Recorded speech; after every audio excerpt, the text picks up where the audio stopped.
بسم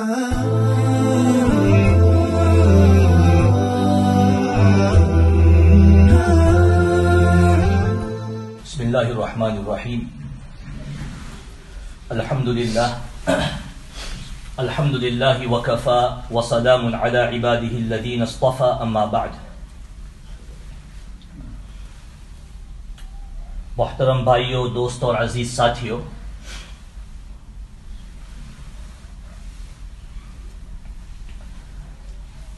پچھلے ہفتے میرا سفر تھا ہندوستان کا، اور ابھی ٹیوزڈے کو ہی واپسی ہوئی. اور ہندوستان میں ہم ایسی جگہوں کے اوپر گئے تھے جہاں ایسی غربت ہے کہ ہم اس کا تصور نہیں کر سکتے. مثلا آپ کو ایک چھوٹی مثال دیتا ہوں کہ دلی جیسی جگہ جو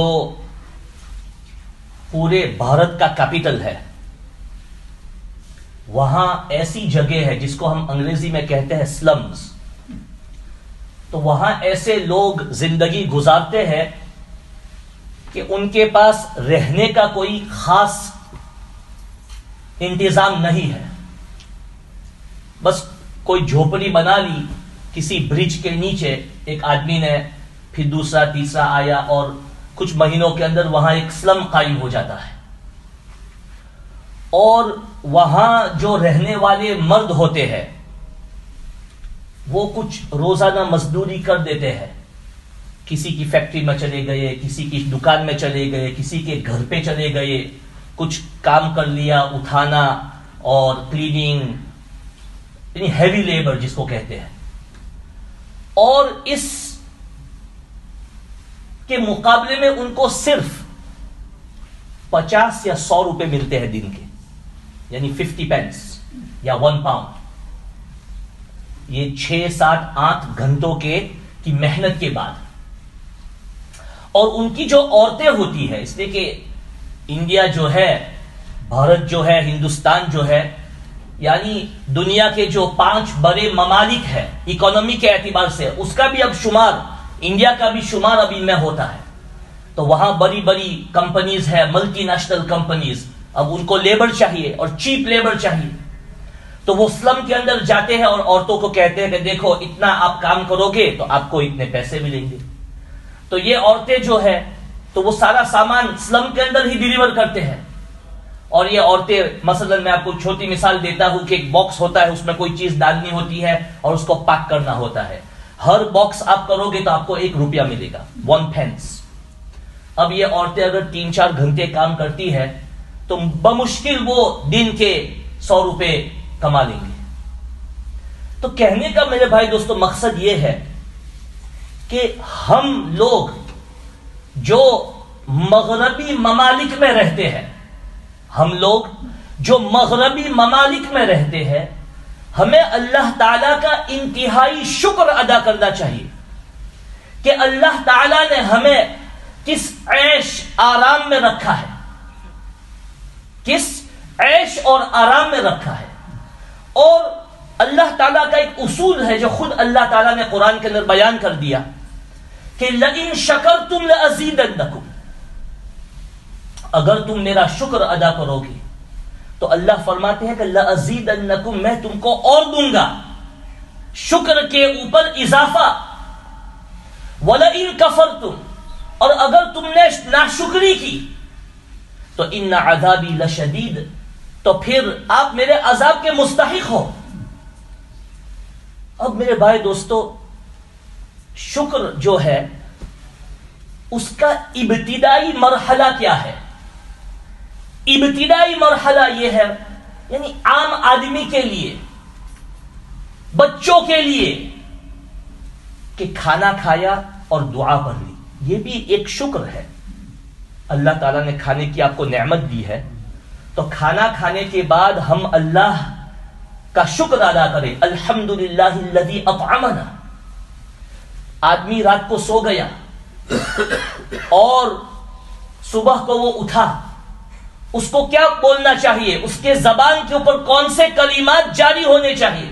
الحمدللہ الذی احیانا، کہ تمام تعریف اس اللہ کے لیے ہے جس نے مجھے دوبارہ زندگی دی. اس لیے کہ آدمی جب سو جاتا ہے، اللہ یتوفی الانفس حین موتها والتي لم تمت فی منامها، انسان جب سو جاتا ہے تو اس کی روح جو ہے اس کے جسم سے نکل جاتی ہے اور اللہ کے دربار میں حاضر ہو جاتی ہے. یہ ایک بہت ہی یعنی لطیف اور باریک جو ہے معاملہ ہے. اگر اس کو سمجھنا ہو، ایک آدمی جو ہے اس کے پاس ایک ویڈیو ہے جو آدھا گھنٹہ 30 منٹس لانگ ہے. اگر اس کو یہ ویڈیو بھیجنا ہو کسی کو امریکہ کے اندر جو ہزاروں میل یہاں سے دور ہے، وہ واٹس ایپ کے ذریعے بھیجتا ہے. یہاں سے کلک کیا اور یوں ہی آنن فانن وہ ویڈیو وہاں پہنچ گیا. تو ایسے ہی روح کا مسئلہ ہے کہ آدمی جو ہی سو جاتا ہے اس کی روح جو ہے اس کے جسم سے آنن فانن نکل جاتی ہے، اور جب وہ بیدار ہوتا ہے تو اس کی روح واپس آ جاتی ہے آنن فانن. اس زمانے میں جو ٹیکنالوجی ہمارے پاس ہے اس سے ان چیزوں کو سمجھنا بہت آسان، بہت ہی آسان. پہلے تو انسان سوچتے تھے کہ یہ کیسے ہوتا ہے. ہمارے سامنے یعنی ویڈیوز اور کتابیں اور بڑی بڑی فائل ہم آنن فانن سیکنڈ کے اندر جو ہے یہاں سے امریکہ بھیج سکتے ہیں. تو ہمارے لیے روح کا تصور بہت آسان ہے. تو آدمی جب صبح کو اٹھے تو اس کو اللہ کا شکر ادا کرنا چاہیے. اس لیے کہ بہت سارے لوگ ایسے ہیں جو رات کو سوئے تھے لیکن ان کے مقدر میں دوسرا دن نہیں لکھا تھا، وہ نہیں اٹھ پائے، وہ اللہ کے پیارے ہو گئے. کھانے کے اوپر ایک دوسری بات کہ ایک تو ہے ہم کھانا کھائیں اور اللہ کا شکر ادا کریں، ہم دعا پڑھیں، لیکن ساتھ میں اور ہم ہمارے گھروں کے اندر یہ دیکھتے ہیں جگہ جگہ کہ کھانا کتنا ویسٹ ہوتا ہے، کتنا کھانا ویسٹ ہوتا ہے. اور خاص طور پر ہمارے نوجوان بچے پوری پلیٹ بھر لیتے ہیں. مرنے والے ہو نا ایسے کہ بھائی کھانا نہیں ملے گا ابھی، کل کھا لو جتنا پلیٹ میں جتنا ڈال سکے، اور پھر کھاتے ہیں اتنا، اور جو پلیٹ میں رہ جاتا ہے یعنی اس انداز سے بچے کھاتے ہیں ہمارے. اس لیے کہ ہم نے ان کو تعلیم نہیں دی. ان کا قصور نہیں ہے، قصور ہمارا ہے. ہم نے ہمارے بچوں کو دنیا سکھائی اور کالج اور یونیورسٹی اور ایجوکیشن اور پیسے کیسے کمانا ہے، خواہ وہ صحیح راستہ ہو غلط راستہ ہو. اللہ بھائی ان کو سکھاؤ کہ زندگی کیسے گزارنا ہے. تو وہ کھانا کس طرح کھاتے ہیں آپ نے دیکھا، یہاں سے بھی وہاں سے بھی یہاں سے بھی. اب جب وہ کھانا بچ جاتا ہے تو کسی کا دل نہیں چاہتا کہ اس کھانے کو کھائے، اس لیے کہ یہاں بھی اس نے انگلیاں ڈالی ہے، وہاں بھی ڈالی ہے، ادھر بھی ادھر بھی اوپر نیچے ہر طرف. اور کھانا کھانے کا ایک طریقہ ہے کہ اگر مثلا کوئی کسی کی دعوت میں گیا اور اس نے پلیٹ بھر ڈالی، آپ نے نہ کہا تب بھی اس نے بھر ڈالی، بھائی اپنی طرف سے کھاؤ، اپنی طرف سے کھاؤ، اور جتنا آپ نے کھایا ہو اس جگہ کو صاف کر لو. تو اگر کوئی دوسرا آدمی اس پلیٹ میں سے کھانا چاہے تو وہ کھا سکتا ہے. تو بات اس پر چل رہی تھی کہ ہمارے گھروں کے اندر اتنا کھانا ویسٹ ہوتا ہے. واللہ اگر یہ اس کھانے کو جمع کیا جائے، صرف 1 مہینے کے کھانے کو جمع کیا جائے تو غریب ممالک جو ہے اس میں کئی فیملی جو ہے اس کھانے کو کھا سکتی ہے. تو شکر جو ہے میرے بھائی دوستو، اس کا ایک ابتدائی مرحلہ یعنی بگننگ سٹیج جو ہے کہ ہم زبان سے اللہ کا شکر ادا کریں، اور نعمتوں کا صحیح استعمال یہ دوسرا درجہ. جیسا میں نے کہا کھانا اس کو ویسٹ مت کرو. ابھی گلاسگو کے اندر COP26 کی میٹنگ چل رہی ہے، ٹھیک ہے. اب کتنے تو ہماری کمیونٹی میں ایسے ہوں گے یہ بدو کاپ واپ چھوڑو نہیں. لیکن میرے بھائی دوستو، ایک مومن جو ہے یہ باتیں جو یہ لوگ کر رہے ہیں نا، اللہ کے رسول صلی اللہ علیہ وسلم نے ہم کو ان باتوں کی تعلیم 1400 سال پہلے دی. یہ COP26 کا مقصد کیا ہے کہ دنیا کے اندر جن چیزوں کا استعمال ہوتا ہے اور جس سے کاربن امیشنز کا اضافہ ہوتا ہے اس کو کیسے ریڈیوس کیا جائے. تو مومن جو ہے ہم کو تو ہمارے دین نے یہ تعلیم دی کہ ہر چیز کو اپنی لمٹ میں استعمال کرو. پانی جیسی نعمت اس کو ضائع مت کرو. پانی جو ہے دنیا کا سب سے بڑا ریسورس ہے. پانی کے بغیر کوئی چیز نہیں چل سکتی دنیا کے اندر. آپ تھوڑا اس کے اوپر غور و فکر بعد میں کرنا.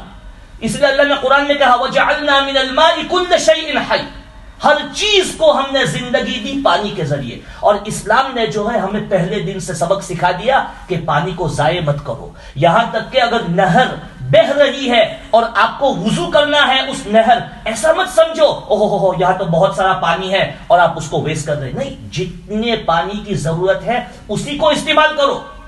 اس کو ایک برتن میں لے لو اور اسی سے وضو کرو. اس کے علاوہ جو ہے شریعت نے اجازت نہیں دی کہ اس کو ہم ضائع کریں.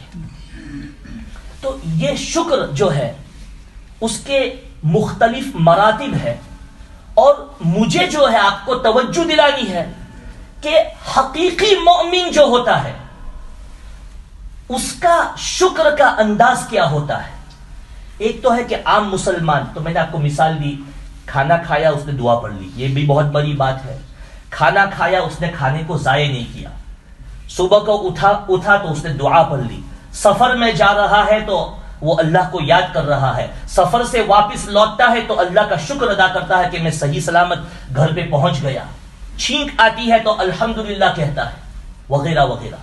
لیکن میرے بھائی دوستو، اصل شکر جو ہے، اصل شکر یہ ہے کہ انسان 24 گھنٹے خواہ وہ گھر پہ ہو، کام پہ ہو، بازار میں ہو، ٹاؤن میں ہو، مسجد آ رہا ہو، بچوں کو اسکول لینے کے لیے جا رہا ہو، 24 گھنٹے دل دماغ دونوں جو ہے وہ حاضر ہو اور مستحضر ہو اس بات کے اوپر کہ اللہ کی کتنی نعمتیں میری طرف متوجہ ہیں. ہم نعمت کا شکریہ صرف اس وقت ادا نہ کریں جب ہم کسی نعمت کو استعمال کر دیں، اس لیے کہ اللہ کی نعمتیں ہماری طرف ہر یعنی لمحہ متوجہ ہے، ہر سیکنڈ. آپ تھوڑا سوچئے کہ جتنے بھی لوگ یہاں بیٹھے ہیں بغیر کسی کی مدد کے ہم یہاں پہنچ گئے، چل کے. ہمیں کسی جو ہے ویل چیئر کی ضرورت نہیں پڑی، ہمیں کسی اور چیز کی ضرورت نہیں پڑی. الحمدللہ ہم چل رہے ہیں اور کسی کے ہم محتاج نہیں ہے. اور اللہ تعالیٰ جو ہے ہم سب کو کسی کا محتاج نہ بنائے. یہ سے بہت بڑی چیز ہے یہ کہ ہمارے جو بڈھے ہوتے ہیں، اصل بڈھے، برٹش پٹے تو اس کی میں بات نہیں کر رہا ہوں، اصل بڈھے، ان کا ہمیشہ ایک یہ دعا رہی ہے کہ یا اللہ ہمیں چلتا پھرتا رکھنا، کسی کا محتاج نہ بنانا. اس لیے کہ یہ اصل چیز ہے. محتاجی جو ہے یہ ایک عذاب ہے گویا کہ. تو بات اس کے اوپر چل رہی تھی کہ حقیقی شکر یہ ہے کہ انسان جو ہے دل دماغ سے اس کا ذہن، اس کا دل دماغ اللہ کی طرف ہمیشہ متوجہ ہو کہ اللہ کی بہت ساری نعمتیں میری طرف متوجہ ہے اور میں اس کا استعمال کر رہا ہوں. میں نے آپ کو ایک مثال دی چھوٹی. چلنا پھرنا، خود مسجد آنا، خود ٹاؤن میں جانا، خود دکان کے اوپر جانا، کسی کا محتاج نہ ہونا، یہ کتنی بڑی نعمت ہے. لیکن کتنی مرتبہ ہم سوچتے ہیں کہ یہ ایک اللہ کی نعمت ہے. ہم تھوڑا غور و فکر کریں کہ ہم نے کبھی سوچا کہ یہ ایک اللہ کی بہت بڑی نعمت ہے. ہم تو صرف ایک چیز کو نعمت سمجھتے ہیں، پاؤنڈ. کچھ پاؤنڈ زیادہ آ گئی، الحمدللہ، اتنا بڑا گلا بھی اس کا پھٹ جائے گا، اتنا بڑا الحمدللہ، اسی کو ہم نعمت سمجھتے ہیں. کچھ پاؤنڈ آ گئے، اوہو آج کام تھئی گયું، آج کا اللہ نے میری طرف، اللہ کی رحمت میری طرف متوجہ ہے. اللہ بھائیو، یہ چلنا پھرنا اور جو ہے اللہ نے ہمیں مکان دیا، کھانا دیا، لباس، یہ ساری چیزیں نعمتیں ہیں. اور سب سے بڑی نعمت میرے بھائی دوستو ایمان ہے. اللہ نے قرآن میں اس کو بیان کر دیا، وَأَتْمَمْتُ عَلَيْكُمْ نِعْمَتِي الْيَوْمَ أَكْمَلْتُ لَكُمْ دِينَكُمْ وَأَتْمَمْتُ عَلَيْكُمْ نِعْمَتِي، کہ میں نے جو ہے میری نعمت تمہارے اوپر تام اور مکمل کر دی. ایمان اور دین کو اللہ نے نعمت قرار دیا. اب میرے بھائی دوستو، جب اللہ نے ہمیں اتنی بڑی نعمت دی ہے تو اس نعمت کا شکریہ ہم کیسے ادا کریں گے؟ اس کا ایک ہی طریقہ ہے کہ ہم اللہ کو پہچانیں, نیک عمل کریں, گناہوں سے بچے. اس لیے کہ جب نعمت کو صحیح طریقے سے استعمال کیا جاتا ہے اور اس کا شکر ادا کیا جاتا ہے, اللہ کا ضابطہ کیا ہے؟ لَأَزِيدَنَّكُمْ, میں آپ کو اور دوں گا. تو ایمان کا بھی یہی مسئلہ ہے کہ جب انسان ایمان کا شکر ادا کرتا ہے اچھے اعمال کے ساتھ, اور اللہ کا دھیان اور استحضار اس کی زندگی کے اندر ہوتا ہے, تو پھر کیا ہوتا ہے؟ ایمان میں اضافہ ہوتا ہے. اللہ کے رسول صلی اللہ علیہ وسلم نے فرمایا کہ ذاق طعم الایمان, جو آدمی من کان یؤمن باللہ والیوم الآخر, کہ جو آدمی صحیح طریقے سے اللہ کے اوپر ایمان لاتا ہے, صحیح طریقے سے, اور اللہ کو مانتا ہے, تو یہ آدمی جو ہے ایمان کے مزے کو چکھتا ہے. اور ایمان کا مزہ کب ہم چکھیں گے؟ جب ہم ایمان کی جو نعمت ہے اس کا صحیح شکریہ ادا کریں گے, اچھے اعمال کے ساتھ, گناہوں سے ہم بچیں گے.